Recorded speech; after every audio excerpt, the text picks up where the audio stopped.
Je suis un ministre de Dieu. Je ne me conduis pas bien. Et dans ma faiblesse, j'ai engrossé une sœur. Cet enfant-là, il restera un témoignage. Je demande à Dieu, il me pardonne. Est-ce que l'enfant va disparaître? Que vous le connaissiez ou pas, c'est ma responsabilité. C'est introduire quelqu'un sur la terre. Oh, je crois que vous allez me dire amen. Tu es une femme mariée, draguée. On a couché avec toi, tu as violé la dot. Tu deviens grosse. Ton mari ne connaît pas, la famille ne connaît pas. Il y aurait un enfant adultérin caché. Les chrétiens sont surchargés de péchés cachés, de péchés secrets, de péchés conscients, de péchés volontaires. C'est là où le diable joue avec nous. Le péché permanent. Alors, le souvenir de nos péchés, ça devient comme des témoins à charge. Qui nous accuse?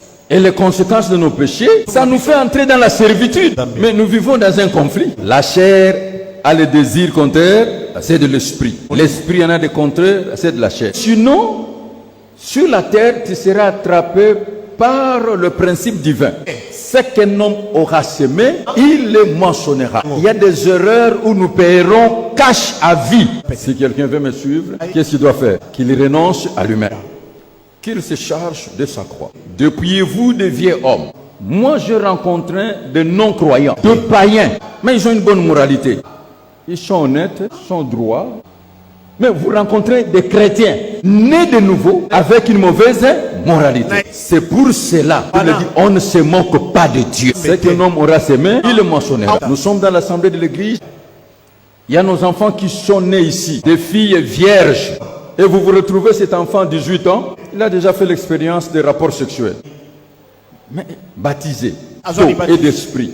Maintenant, il a demandé pardon à Dieu. Dieu lui pardonne. Est-ce qu'elle deviendra vierge? Bien aimé, faire le plan de redressement, c'est vous-même. C'est vous-même. Il y a des choses que Dieu vous donne. Il y a des choses que vous vous donnez vous-même. Il y a des choses que les hommes peuvent vous donner. Attention avec ce que les diables vous donnent. C'est ça la vérité. Tu as ta part de responsabilité. Alors, accepter un bon départ et payer le prix. Accepter. C'est pour cela parfois il faut entrer dans le culte de silence et demander à Dieu de te transformer. Et voyez la vie en face. Je ne suis pas prête à Olobango.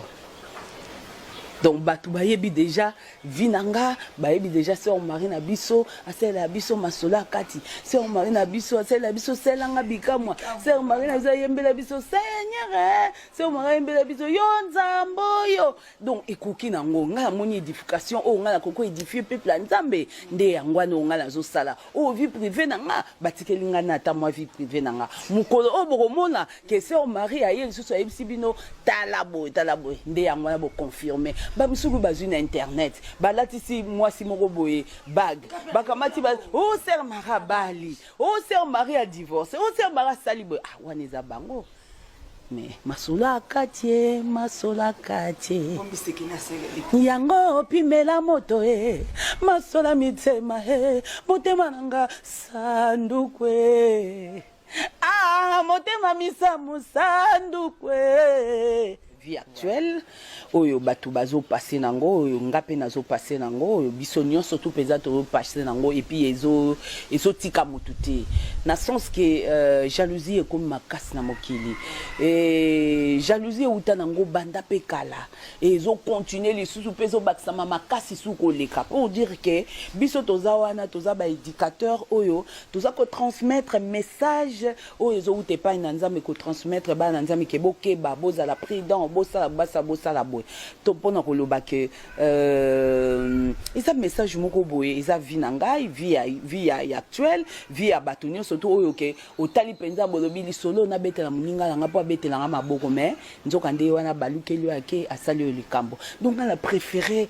na betela nzambe masolo akati masolo nga mitema oyo ata na beteli penzambe na uti opengwa kopengwa ezaka ekobote na uti opengwa na uti osala boye mais ye mo lobika oh je te pardonne tellement pour la mabele kobanzile la molai qui m'appelle sur makasi mais ba misusu zo betele passe iyo penza osali penza bo iza scandale nzamba bwaki yo donc pour le ba que betela camarade dans mokolo moninga génération na yo te akangi nasonga liputa na oyebisanga bato te mpo baosula ngo ndenge moko boye so mpe nalobi na nzambe aopesanga $100,000 bato baya kokotelanga na ndako soki mpe nabeteli bato lisolo ke nde naza boye nazwi eloko boye mpo na nini baya obotolanga yango na préféré nabombela yango nabomba ngo na se na motema nayebisa yango nzambe asutukaa ne te soki oyebisi likambo alobi telema popola mabele soki oyebisi kopa bien camarade na mokolo moninga génération na ngate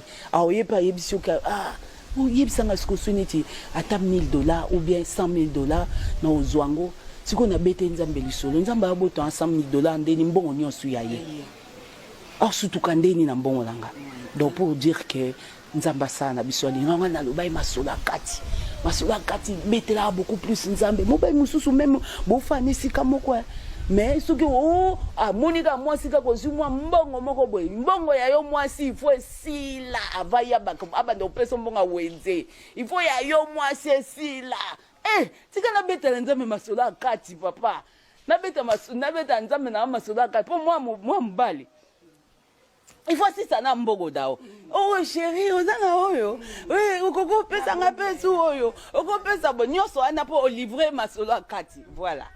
Mais il y a des défauts dans nini. Kouela, ça veut dire nalinga penza te moment oyo nzamba lobi nanga kota mabondeli et nambibi mapa na banga mi comme mi apparaître na miso abatu sans accord na nzambe sans rapport na nzambe puisque yewa nanda za protection na biso babitango apesa ka provision apesa ka mission apesa ka provision ça veut dire soka tindinga ina ke do sale loko na lo lengo ya tindinga ndenga la Rolanda donc pour dire que là na bimisi mystère du voile volume 1 na bimisi volume 2 na obimisa volume 3 na banza banzembo ya volume 1 oyebi yango kumama yeso yo na yo nzambo yo volume 2 salelanga bikamwa masolo akati voilà abasocié banani troisième siko saison na banzo zoyeba oyebi nzembo saison oyebi nzembo ya nani oyo nzembo ya nani oyo nandimela nzamba badefie eza mwana eza bana nanu babimisika ça veut dire mwana soka bota mi faut pesa chance ça veut dire na bimisi troisième mystère du voile volume 3 toza na kati ya promotion nango et mutu nyonso tu akoki koya koloba te ke ko contredire ngate ke tozo subir choc wana producteur azate biso moko tosana kanga mote batu presque nyonso po piraterie leki makasi makambu oyo ya koke okope ko beta na poto